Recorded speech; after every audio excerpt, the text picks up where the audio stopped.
you were talking about, sorry, Sandy Bukowski, Dr. Labs Innovation Home.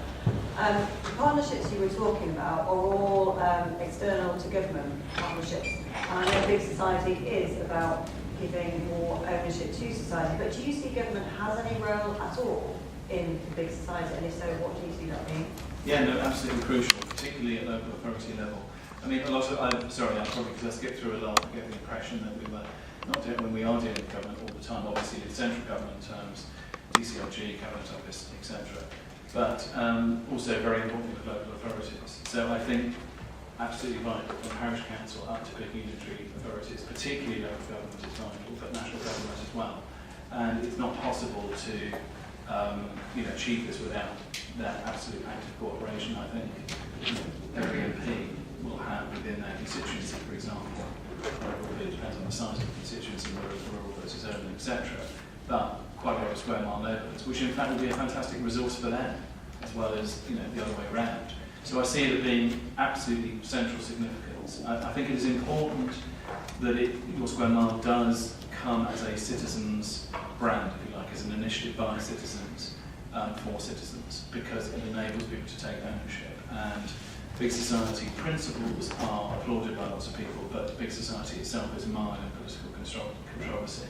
So, for us, I think it's very important that we believe passionately in the localism agenda and the continuity of that, and a lot of work that has been under community empowerment is being continued now under this government. So it's important to emphasise continuity across the political spectrum.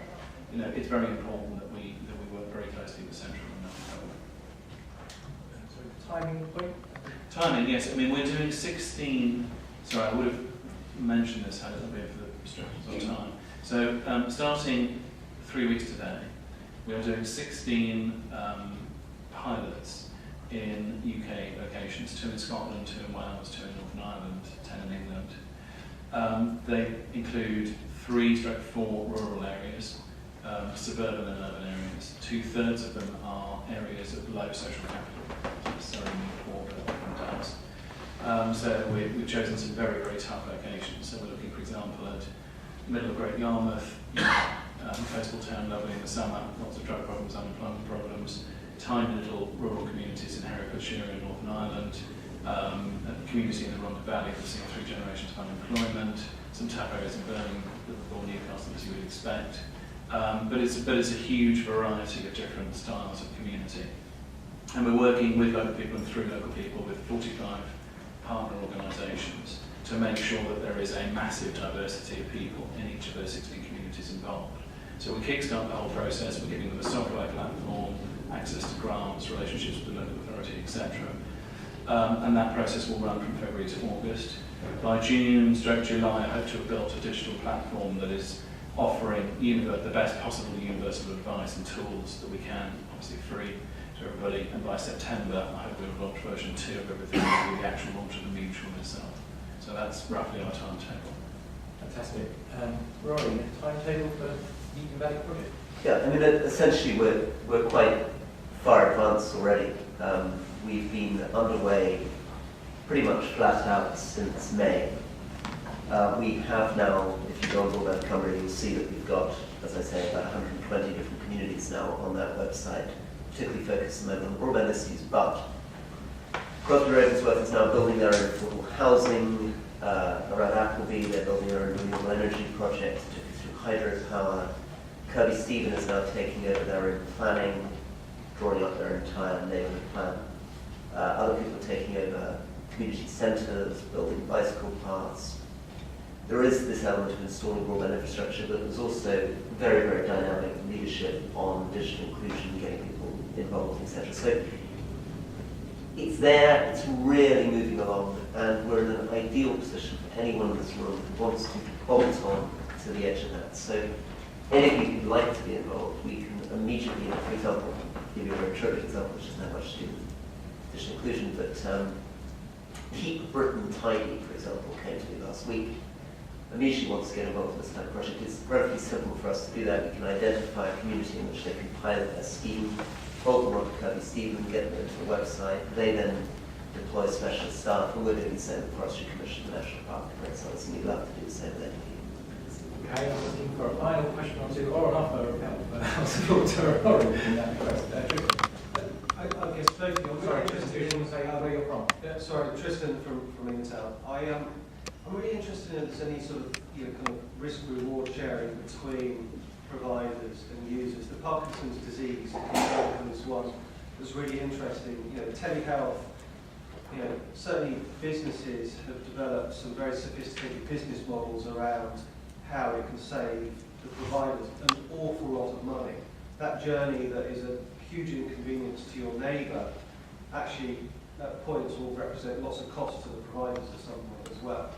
I'm just really interested in how, if your neighbour, through her actions, improves her quality of life and at the same time saves money for the providers, is there any sort of mechanism that can incentivise pump prime, risk share? Because money is always an issue. If you can have the most willing band of volunteers, but they just might need a cup of tea and somebody's got to pay for it, right?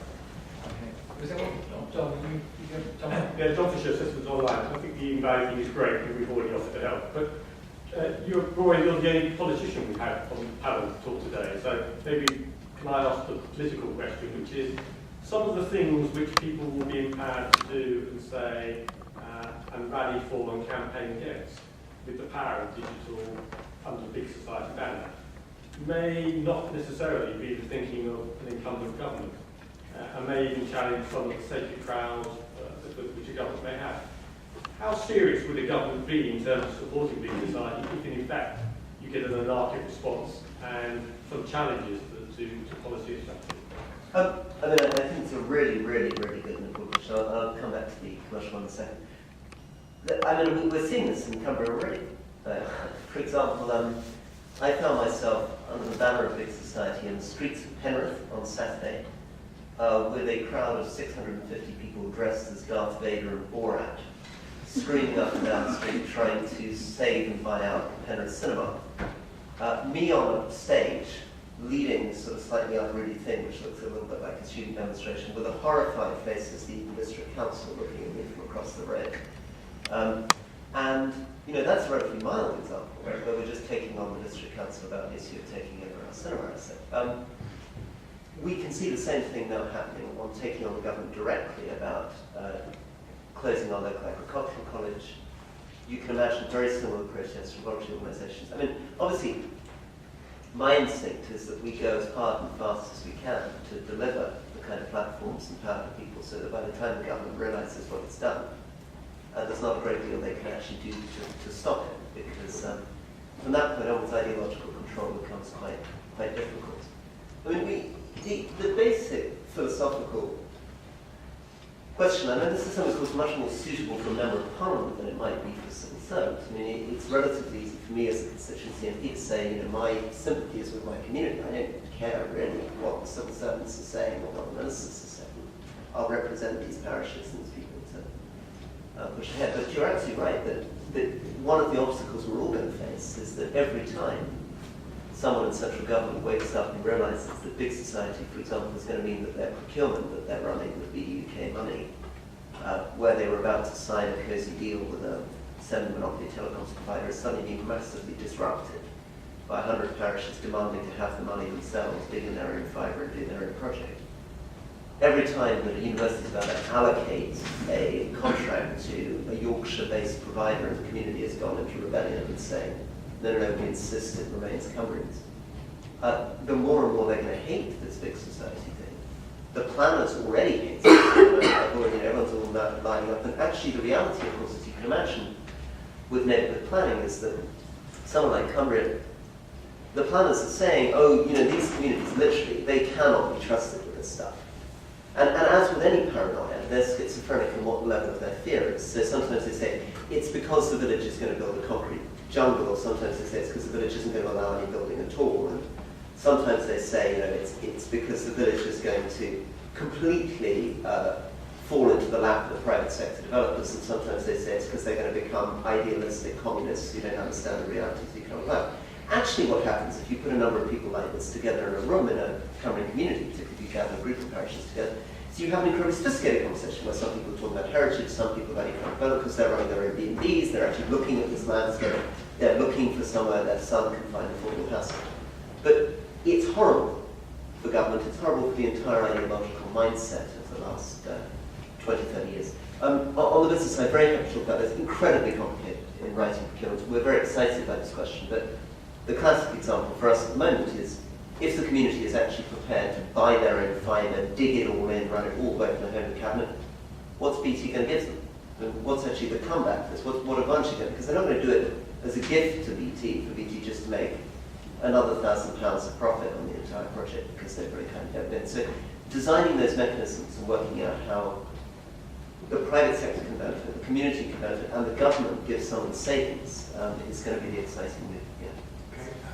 Paul, I think closing comments and perhaps pick up John's point as well. Yes. We had lots of conversation with politicians Yes. about this. What's the prevailing view? I did say to David Cameron running into the election, are you sure you want all these empowered, powerful citizens? Because they're very attractive now, but when you're in government, they can be a complete nightmare, and I might be, at the front of the queue, shouting on their behalf. I think it could be accepted, but you never know, do you, until you hit the reality.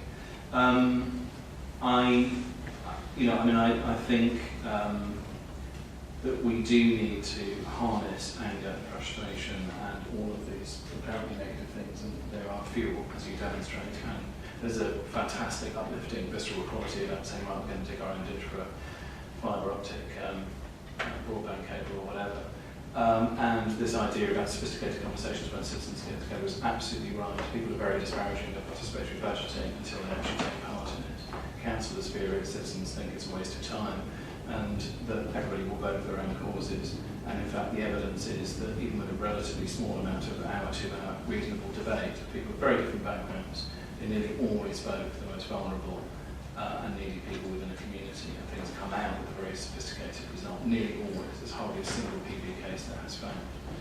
And that's one of the projects that we're also looking at. On the point of incentives, I completely agree. And when we looked at your square mile, and we actually offered in, sort of incentives, whether it's insurance or, discounted local authority leisure or whatever. The number of people interested goes up dramatically, and why not? That's absolutely as it should be. And I'll give you a very simple example that's already worked. A group called Spice, working in the Rhondda Valleys in Wales, created an idea which is a literal time currency, which is just time banknotes. So each banknote is an hour of time, and people from children at school through to people wanting adult education classes or whatever, a variety of people in different circumstances have earned these time dollars. I suppose it's an American idea, our equivalent of that, and then they can redeem those against anything, against what a local shop wants to provide, or the local authority has given them off-peak, free use of off-peak leisure facilities. They give tickets at Cardiff Stadium that are free to watch the rugby, and it's had a huge, huge impact. So that's an incentive, and I think that if we are, and it's absolutely true that Nobel Prize winner for economics obviously approved it, local people working together are economically and practically more successful than any government has ever been by a mile. And if that's going to happen, then the benefits of that should be recognised and rewarded by, for example, local authorities or local businesses or whatever. And I think it's incredibly important that we don't rely on some vague altruism, and it's very important that we calculate and reward citizens for their effort.